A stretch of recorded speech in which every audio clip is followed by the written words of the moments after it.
এই city corporation ভবনে আমরা প্রবেশ করতে দেব না। হিজবুত তাহরীরের সক্রিয় নেতা ছিলেন, শুধু নেতা বললে ভুল হবে, প্রথম সারির নেতা ছিলেন। 1 থেকে 5 জনের মধ্যে টপ লেভেলের নেতা ছিলেন মোহাম্মদ এজাজ।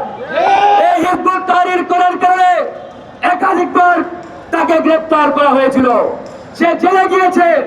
এরপরে আওয়ামী লীগের সাথে যোগ সাজস করে জেল থেকে বেরিয়ে আওয়ামী লীগে যোগ দিয়েছিলেন।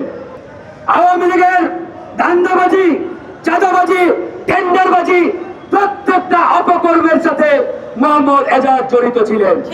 এই এজাজ আওয়ামী লীগে যোগদান করার চেষ্টা করেছে, সেই জায়গায় ব্যর্থ হয়ে জুলাই আন্দোলনের পর এই এজাজ আমাদের তরুণ উপদেষ্টাদের মাধ্যমে এই ঢাকা সিটি উত্তর সিটি কর্পোরেশনের মতো গুরুত্বপূর্ণ জায়গায় তার পদ ভাগিয়ে নিয়েছে। এই পদ নেওয়ার জন্য এই উপদেষ্টা প্যানেল হিজবুত তাওহীদ থেকে কত কোটি টাকা খেয়েছে। আজকে শুধুমাত্র টাকার প্রশ্ন নয়, হিজবুত তাওহীদের হাতে দেশ নিরাপদ নয়। জুলাই বিপ্লবের পরবর্তী সময়ে হিজবুত তাওহীদের সদস্য কিভাবে ঢাকা উত্তর সিটি কর্পোরেশনে বসতে পারে?